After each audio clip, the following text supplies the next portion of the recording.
Hello and welcome. It's The Chat. I am Manny.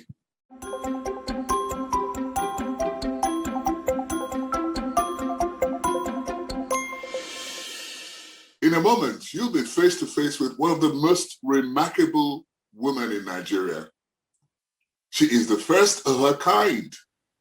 She's the first female pilot in Nigeria. That's my guests on the program today.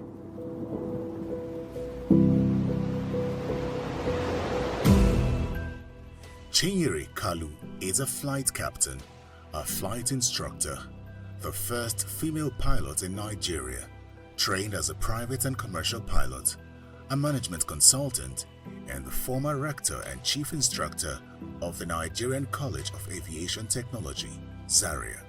The Abia State pilot was raised by a single mother. She had her primary education at Anglican Girls Grammar School, Yaba, Lagos State, before proceeding for training as a private and commercial pilot in 1978 at the Nigerian College of Aviation Technology, Zaria. She then attended training courses in Bolivia and Memphis, Tennessee in the United States for the Air Transport Pilot's License, the Aircraft Accident Investigation and Prevention course with FAA Tulsa in Oklahoma, USA. Her quest for knowledge led her to the Flight Instructor's Rating course at CAE Oxford, United Kingdom, and upon return, she was issued her license as a commercial pilot on the 20th of May, 1981. Dogged and undaunted in her resolve to excel, she rose through the ranks at the Nigerian College of Aviation Technology from 1980 as an assistant flying instructor in training and then made it to chief flying instructor in 2001. Following the approval of then-President Goodluck Jonathan, she was appointed as rector of the Nigerian College of Aviation Technology in 2011, and this made her the very first woman to hold such an office in Nigeria. Captain Chinyere Kalu, MFR, is married with children and spent her retirement giving back to society through her foundation.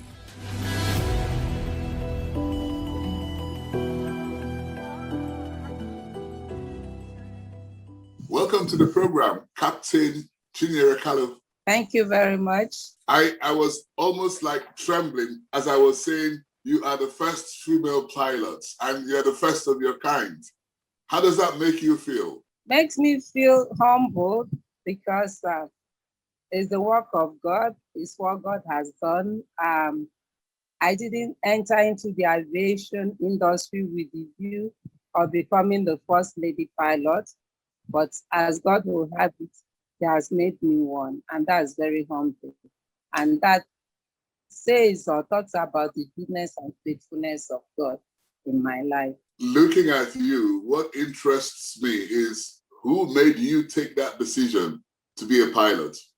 I think it's just my desire for adventure. I like venturing into things, daring things. I believe so much that what a man can do, a woman can do better with the help of God.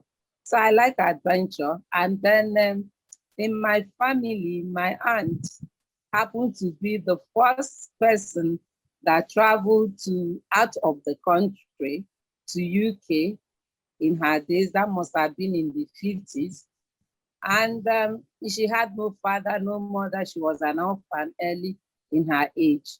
But that notwithstanding, she was, and even at that time, she didn't even have primary six, but somehow she was able to push herself forward, knew what she wanted, and got encouragement from friends, and she was able to travel to UK to go and do nursing. So seeing her life, her impact in my life and her encouragement enabled me to dare something that is new.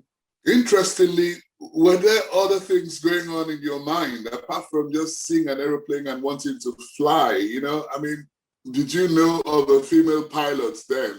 Or did you know of anybody who was a pilot then that encouraged you to think, I could be a pilot? Not at all. Yes, I've never met a pilot before that time.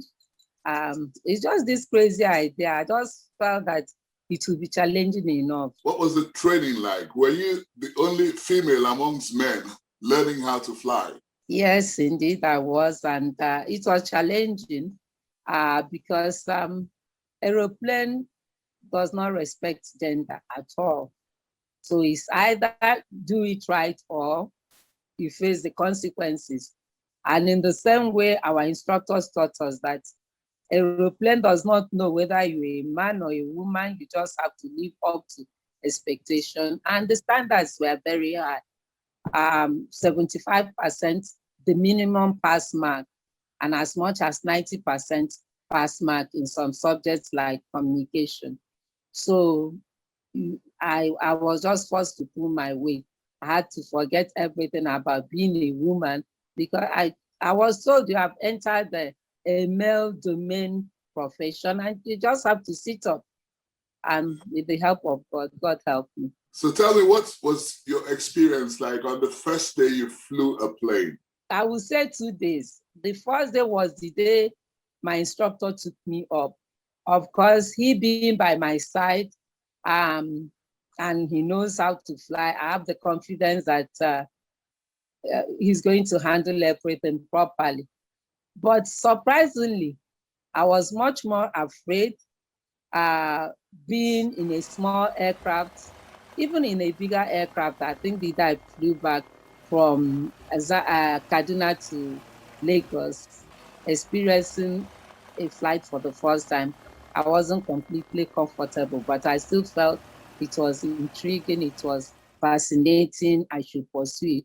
So the day my instructor took me up, I was afraid because when you fly in an aircraft, a small aircraft, it's a new ball game in the sense that you feel the impact of the air and everything, the pressure, the sinking feeling, just naming. So I was kind of afraid and at times tending to grab the control column, the steering.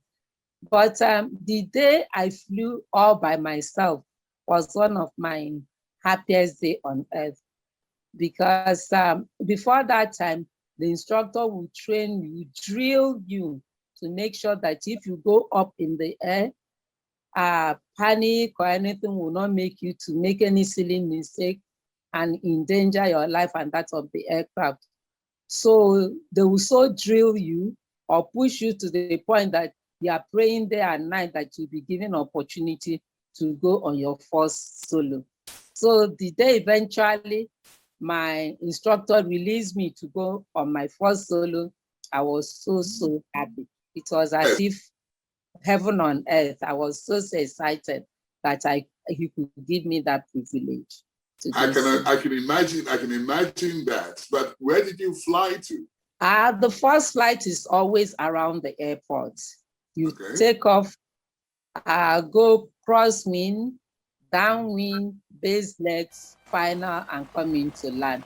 It's just to be for you to be able to take off and come in and land. You do 3 landings the first time you are taking the aircraft up in the air all by yourself. So in case of any emergency, anything, you are within the aircraft, the airport zone, the runway zone, and then you can come in and put the aircraft down safely. So you don't go far, but subsequently, you will go far and do other training. Like when we were doing cross country, we went as far as Castina, Bauchi, Jos, all those places, flying all by ourselves and then coming back. Which is more difficult or which is easier? Is it taking off or landing? Oh, taking off is the easiest thing you can think of. Landing is where the problem is. Right. So is that why most aircraft crash at landing rather than taking off? I should think so because coming into land, there are lots of things in play. You need to know how low you are. Your speed must be right, and the angle you position the aircraft must be right. Your power must be right. You must be on the center line. So many things involved. So landing is, will I say, 10 times more difficult than takeoff. Anybody can take off. In fact, from the first day you start flying, you can take off. All you need to do, bring in the power slowly, keep the nose of the aircraft on the center of the runway, and then at the right speed, you just lift the control column and the aircraft takes up as easy as that. But landing is a different ballgame. Did you have such moments that you felt like stopping and going away and leaving, the training? Yes, I have. Couple of times. I just, am I in the right occasion, what happened one day? Some will have to do with the classwork where you are not pulling your weight and pass mark is 75% and some 90%. So you find yourself, if you are not able to pass, if you are unable to get the pass mark, you are in the class and they will just bring a brown envelope for you. And once you receive that brown envelope, it means go to the hostel, pack up your stuff, and go home. I'm trying to imagine that day that you graduated as the first female pilot. Can you take me back to it? Just remind me of the occasion. Well, it wasn't a very big thing because when you are graduating, you just go to do one flight. The last flight, that is your instrument rating. Prior to that time, you would have done all the other tests and you passed. So the last flight is just instrument rating with twin engine rating. So it's just like any other flight. And unfortunately, when we finished, we didn't do a proper graduation. No, but there was that sense of relief that eventually I have graduated. It was so exciting, so relieving, so fulfilling, so satisfying that all this hard work has paid off and God has made it possible that I am now a full-fledged pilot. I can go out there, look for a job, fly, use my license. It was very, very exciting because in flying, especially in the Nigerian College of Aviation Technology School, that you have gotten admission does not guarantee that you will pass or you will finish. And at any given point, even at your last flight, the last flight, you could still be dropped out that you didn't qualify. So to go through and to do many tests, both the briefing, oral, practical, to do all of them and to be able to pass. Let me ask you this. From the time you went into the aviation training school and to the time you left, how many years did it take you to become a pilot? At that time, it took me almost 3 years to become a pilot. And in all, I should have about 300 hours. So it has a range, yeah. Ideally, they said the training should take 18 months. That's 1.5 years. But at that time, with the problem of Nigeria, one thing or the other, it took me almost 3 years to graduate. And how many flying hours do you have? Yeah, I have about 4,000 flying hours. That's enormous. I don't even know what I'm saying, but for 4,000 hours, it's a lot of time, isn't it? Well, it is. And then for us as instructional pilots, those hours don't come readily and easily, in the sense that there will be Hamatan, maybe the aircraft has run out of insurance or no fuel, one thing or the other. You know the problem that is facing Nigeria. So for us to, as a training institution, we have all those problems. So to accumulate hours as an instructor in Nigeria or in NCAT is not that easy. At what stage did you become the rector of the aviation school? Well, I have gone through all the ranks and files from cadet pilot to assistant flying instructor, full instructor, senior flying instructor, up till I became head of department, head of flying school, and then the rector of the college. And that was in 2011 to 2014. Have you flown your husband in an aeroplane before? Oh, of course, many times. Yes, I have. With the children? I don't think so. I can't remember that. Yes. Where is the farthest this destination you have been flying? Well, I've done some local flying in UK, in US, in France, and I have ferried an aircraft from France to Nigeria, Zaria, to be specific. Any one of your children interested in flying? Yes, my last born, my baby, my son is a pilot by profession now. Pick a question. Okay, I'll pick question one. Yep. Which is what would I have become if I didn't pursue flying as a career? And I said my answer is that I would have taken on to civil engineering or geology. Those are Why the two. why are you daring men all over the place? I think that's how God made me. I just like something challenging. My intention is not to dare men, but to dare myself, to challenge myself. Maybe I should have become a boy, but I happen to be a girl. You must have grown up with a lot of boys then. No, not really. I have my siblings. I have a brother and a sister.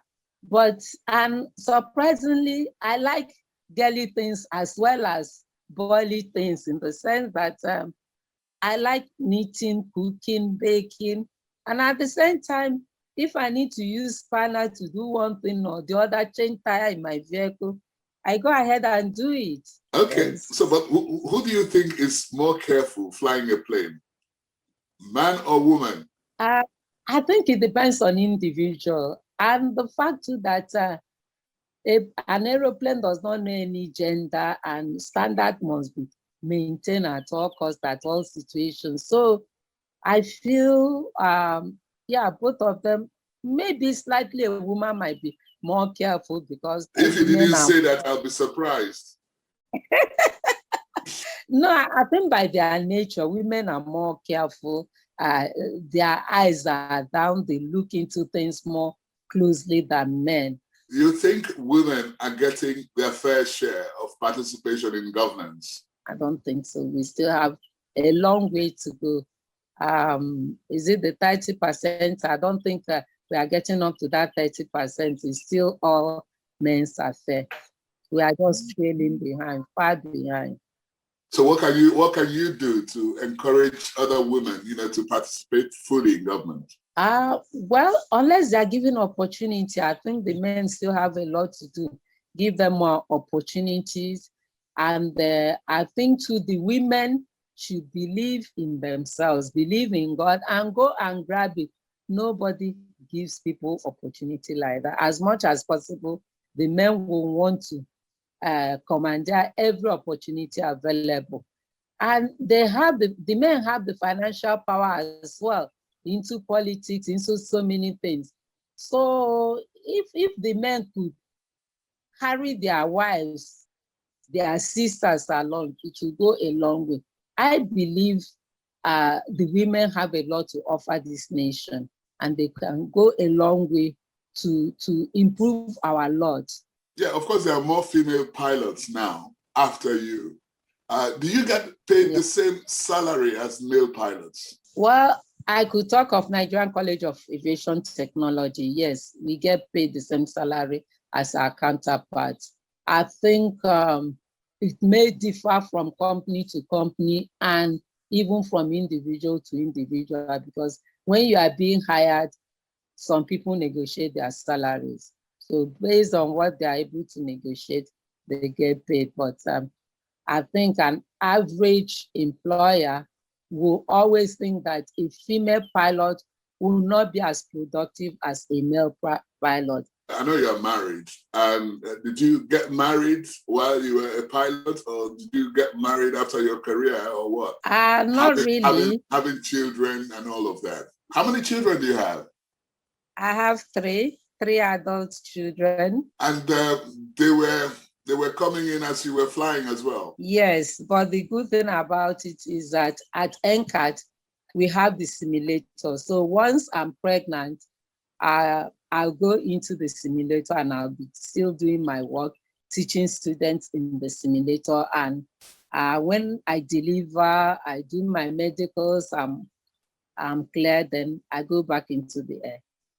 So that served me very well. I was just going to ask if it was easy getting married as a pilot, or did you Yes, marry a pilot? Did you marry a pilot? Is your husband a pilot? No, even though we met in the aviation industry, he's an aviator, but he's not a pilot, or he used to be an aviator. He's not a pilot. Okay, so it made it easier for him to understand your job. Yes, he understands. And then my working condition too was very, very conducive. Now, but you know, what worries you most about the airline industry in Nigeria today? I am worried about the issue of safety. I'm worried, and I pray that we will not hear of any air crash. Then I am worried about foreign airlines coming to domicile here and taking up opportunities that will negate the growth of our local industry. I am also worried that the price of fuel, Jet A1 here, is far much more expensive than you have in other neighboring countries, thereby making running of the aviation industry or airline more expensive. And more importantly, again, I am worried about many of our graduates roaming the streets without job. Quite a number of them, after parents have spent millions of naira to train their children, they are out there nowhere to find job. Anytime you go to an airline, they will ask you, do you have rating? Do you have rating? And it's not easy to get any rating. And it's just pathetic that students will be trained, they are qualified, and some 5 years, they are still roaming the streets looking for jobs. What is the way forward then? We should encourage our airlines to train the students.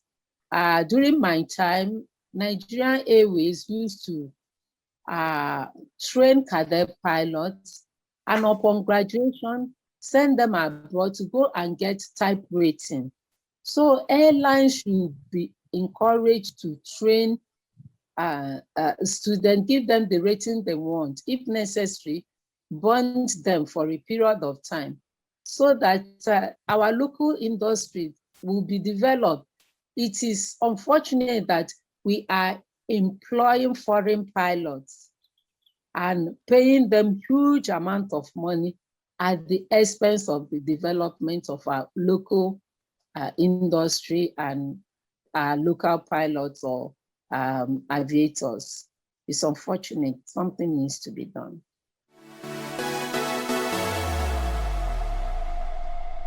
We are going to cast you away for 10 days to an island, okay? And while you're being cast away, you're allowed to take only 5 items with you. One will be knife. I need a knife. And then I need a tent. I need fire, lighter. I need to put fire either to keep myself warm, cook my food, just name it. And then I need means of communication. I need a phone. A phone will provide me with GPS. It will provide me with Bible to read, and it will provide me with touch, that I will have something to use in the night. So, and I might need a first aid kit in case I have headache or scratches here and there, just to protect myself. So those are the basic things I think I will need. And if possible, food with water, cooking utensils. Now the list is going more than 5, but some of them could be combined there. Have you made any mistakes in life that you'd like to correct? Well, obviously, yeah, I wouldn't think anybody has lived without making mistakes. And instead of crying over spilled milk, think of how to forge ahead. So I know I've made mistakes, many of them. Yeah, what are you doing these days? I'm just trying to keep myself busy running a small business of running a small shop for the time being. just keeping myself busy and then pursuing my NGO. You have my best wishes. Thank you very much. It's been a conversation with the first female pilot in Nigeria, Captain Chinyere Kalu. On the chat this week, I'm Manny. See you next time. The Chat is produced by Channels Television. You can watch it again online. Just visit our social media platforms: Twitter, YouTube, Facebook.